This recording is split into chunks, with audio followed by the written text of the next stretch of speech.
Alors, on a parlé récemment d'amour, on a parlé de comment avoir une relation saine, et aujourd'hui, je voudrais vous parler d'un dernier sujet en lien avec ces thématiques, qui est de comment on fait tenir une relation sur la durée, dans le temps.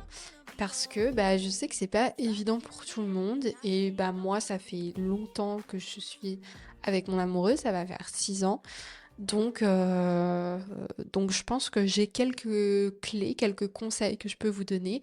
Encore une fois, je ne suis pas une love coach, je ne suis pas une experte en la matière, je vais juste vous donner 10 conseils que j'applique dans ma relation et que je pense ça pourrait vous servir à vous aussi si vous vous posez des questions de comment faire tenir, si vous vous dites mais moi au bout de 3 mois je m'ennuie parce qu'il n'y a pas de nouveauté, comment je fais en fait, enfin voilà.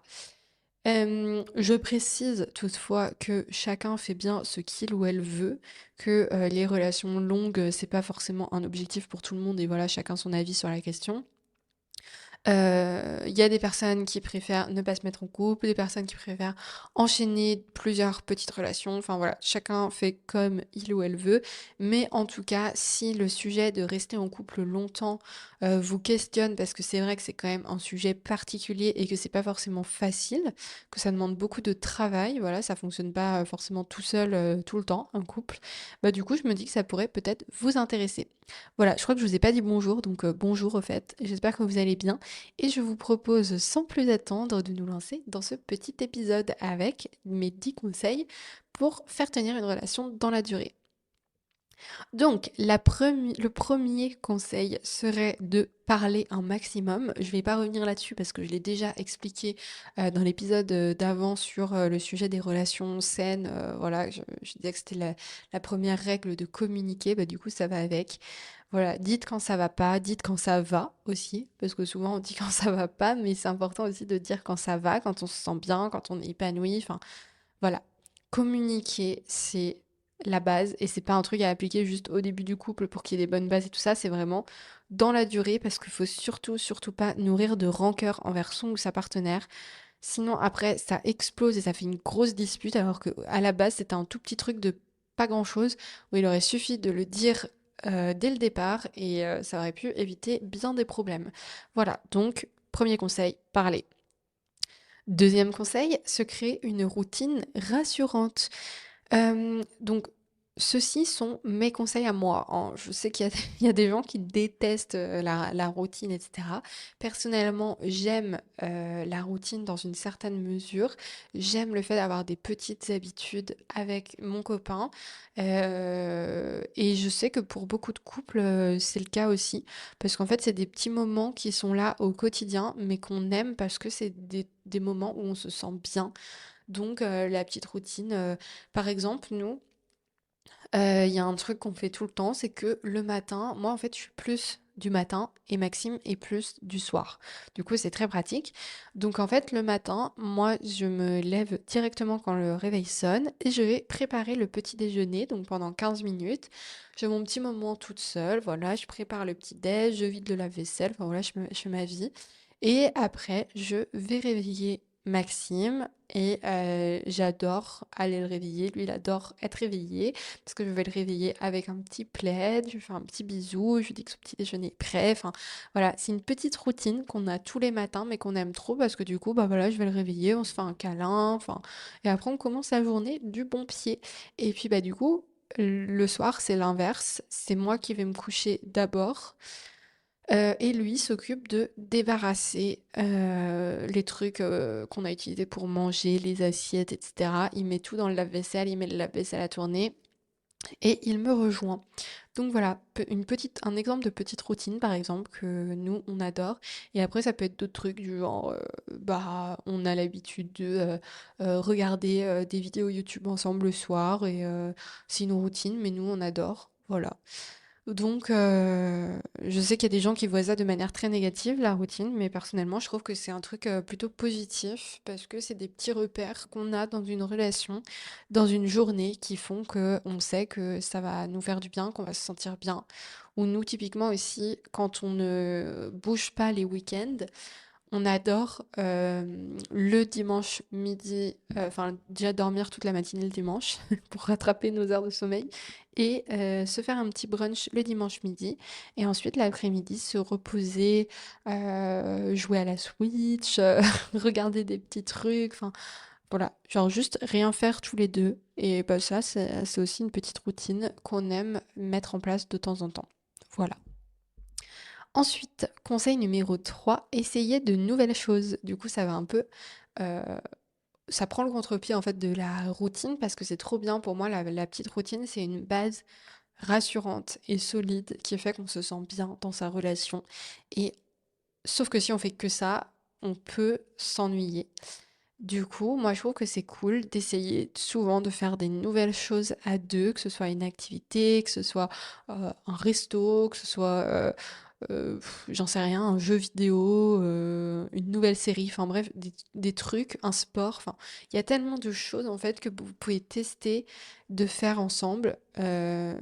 Et franchement, il y a des trucs qui peuvent rien vous coûter, mais genre, je sais pas, faire du bricolage si vous, si vous aimez faire du bricolage. Enfin, bref, il y a tellement de choses possibles. Et ça, c'est cool parce que de temps en temps, ça fait une petite activité qu'on fait à deux ou un voyage. Ou, enfin bon, bref. Voilà, un truc qui sort de l'ordinaire et qui fait qu'on va se retrouver à deux. Et ça, c'est trop bien. Genre, typiquement, moi, avec mon copain, du coup, bah, on se voit toute la journée parce qu'on travaille ensemble, etc. Bah, l'autre jour, pour son anniversaire, on a été au resto tous les deux. Ça faisait genre une éternité qu'on n'avait pas été au restaurant tous les deux un soir. Hem et c'était trop bien en fait alors que voilà, ça fait, encore une fois, ça va faire 6 ans qu'on est ensemble, il y a des fois où on n'a rien à se dire et où juste on est là au restaurant et on mange dans le silence et c'est très cool aussi parce que, bah, clairement on passe nos journées ensemble donc des fois on n'a rien à se dire. Mais, mais par contre en fait, on était trop contents de pouvoir passer un moment justement qui sortait de l'ordinaire dans le sens où oui, on mange tous les jours, tous les soirs ensemble, mais là, on était au resto, on n'était pas là en mode associé de l'agence, on était vraiment en mode couple amoureux et c'était trop cool en fait. Donc voilà. Conseil numéro 4, entretenir son amitié.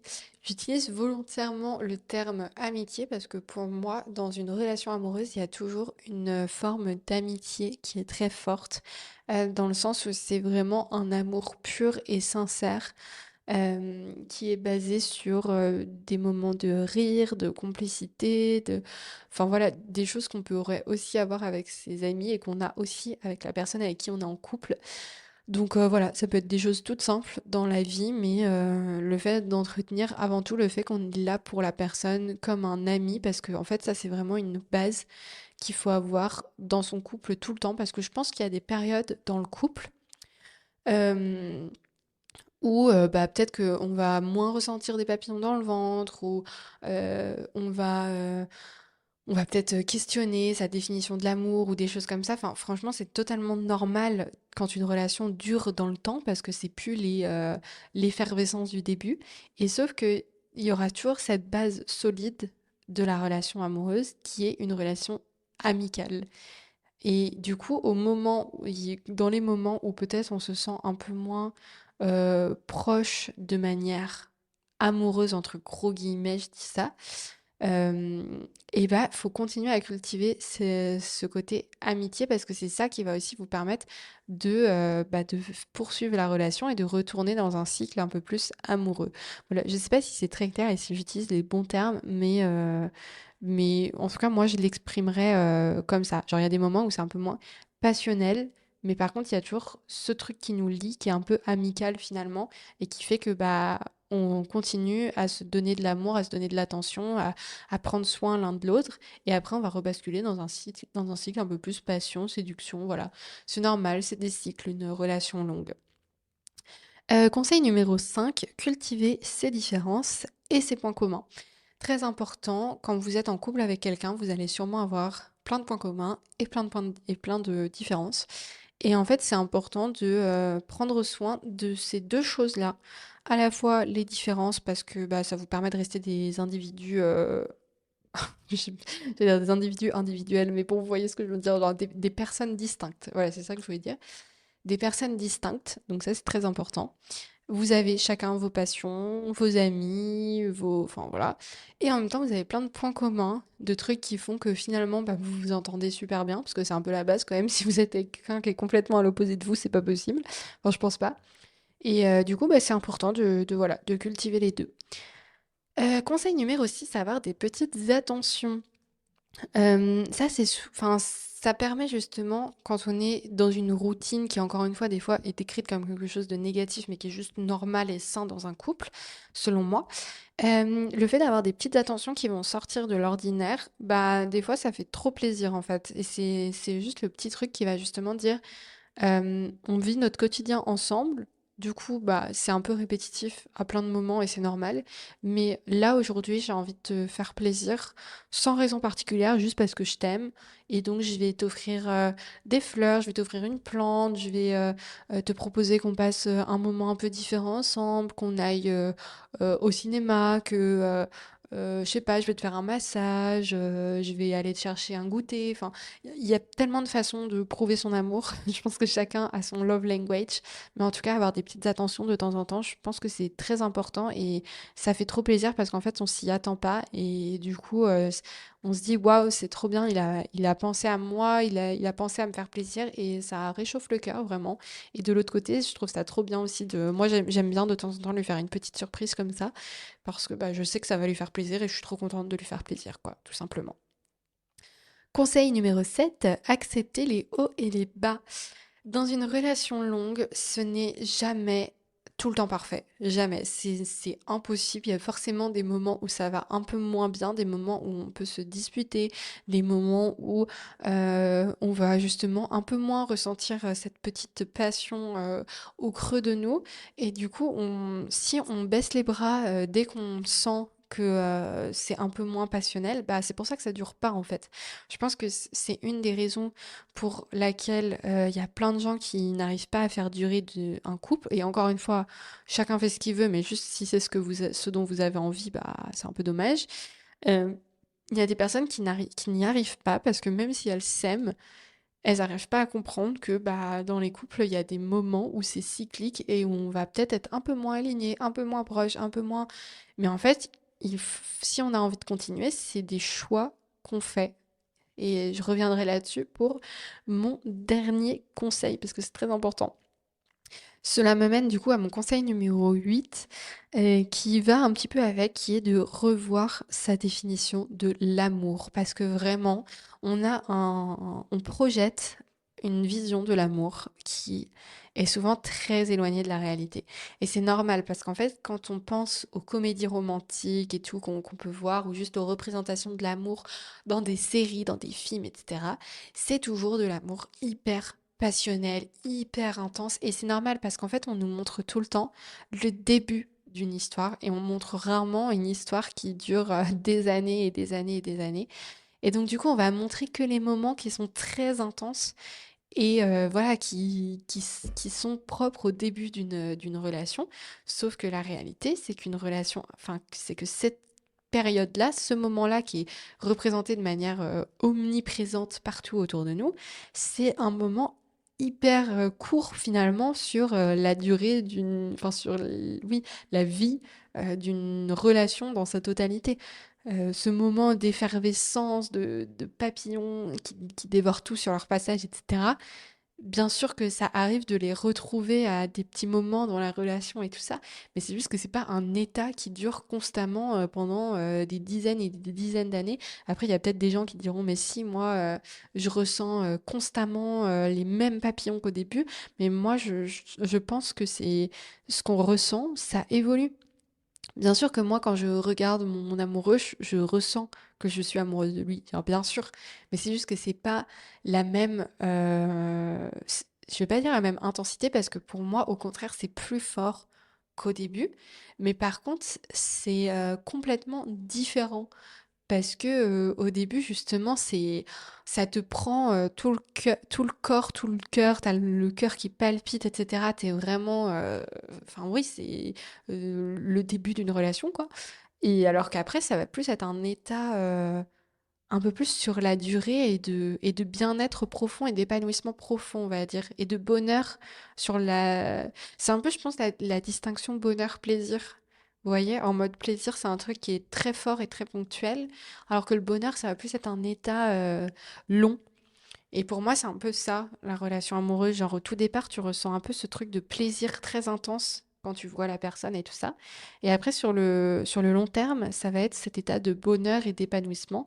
Et en fait, si tu cherches tout le temps le truc de plaisir, bah, tu vas pas le retrouver parce que tu peux le retrouver des fois dans certains petits moments de la relation, mais globalement, ça a changé, c'est plus la même chose et c'est normal.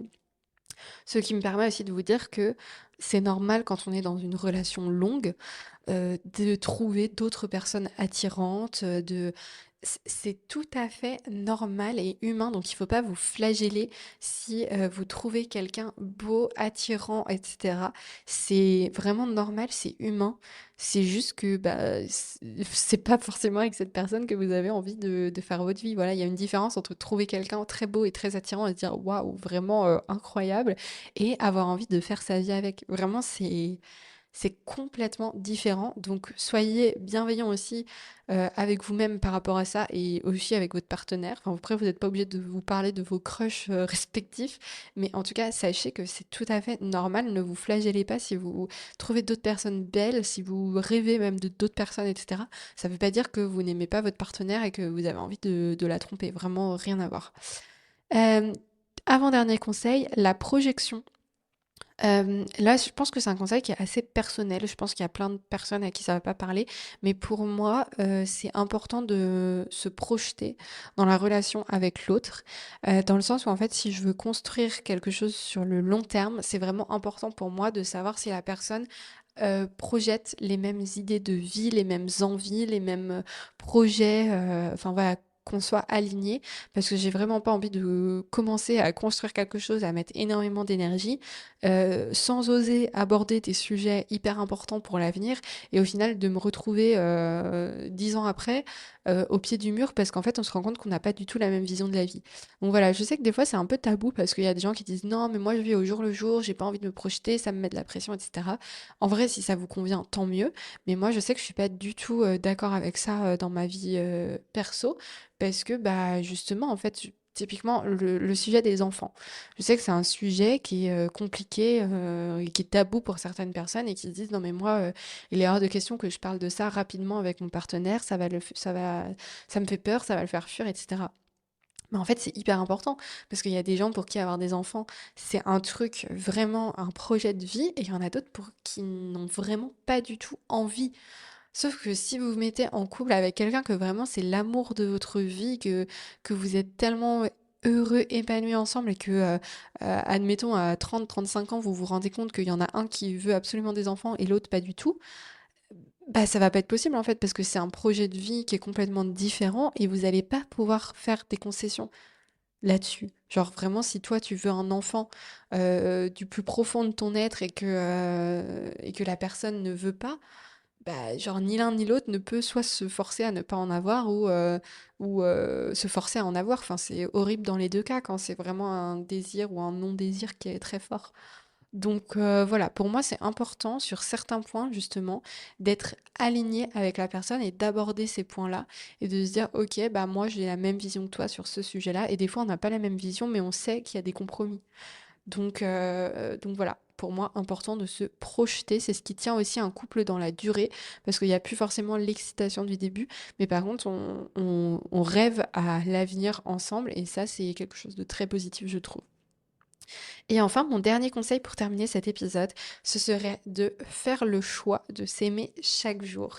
Ça peut paraître un petit peu cucu peut-être, mais pour moi, une relation longue qui dure dans enfin, qui dure dans la durée, qui dure dans le temps, c'est un choix. Vraiment, c'est un choix. Parce que comme je vous le dis, il y a des moments dans la relation où on se sent moins bien. Enfin, pas forcément où on se sent moins bien, mais où on trouve que l'amour qu'on ressent est peut-être moins fort, où on a des doutes, et tout ça, c'est totalement normal, c'est totalement humain, mais c'est juste que vous allez faire le choix, vous allez vous dire, en fait, oui, il y a des moments où il y a des hauts, il y a des bas, mais en fait, je sais que cette personne, j'ai envie de développer des choses avec elle, j'ai envie de faire durer la relation, j'ai envie de faire des efforts pour que ça fonctionne. Tout ça, c'est des choix et c'est hyper important de tous les jours vous dire je fais le choix d'être avec cette personne, je fais le choix de construire des choses avec cette personne. C'est vraiment essentiel parce que ça vous permet de tous les jours renouveler cette envie et dans les moments où ça va un peu moins bien, de vous rappeler pourquoi vous faites ça en fait. Pourquoi est-ce que c'est cette personne-là que vous avez choisie et pas une autre et pourquoi vous avez envie que la relation est dure. Voilà.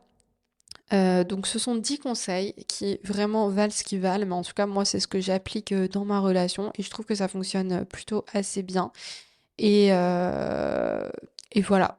Je pense que c'est à peu près clair, j'espère. Je serais curieuse de savoir si vous avez d'autres conseils qui sont complètement différents ou... Enfin ouais, j'aimerais bien savoir, en vrai, ça m'interroge. Mais en tout cas, peut-être qu'il y en a dans lesquels vous vous êtes reconnus, peut-être pas du tout, parce que après chacun a sa définition complètement différente de l'amour. Mais justement, essayez d'être en couple avec quelqu'un qui a la même définition à peu près que vous, sinon ça risque d'être compliqué. Voilà, en tout cas j'espère que cet épisode vous a plu. Je vous dis à la semaine prochaine pour un nouvel épisode. D'ici là, prenez soin de vous, prenez soin des autres. À très vite. Bye.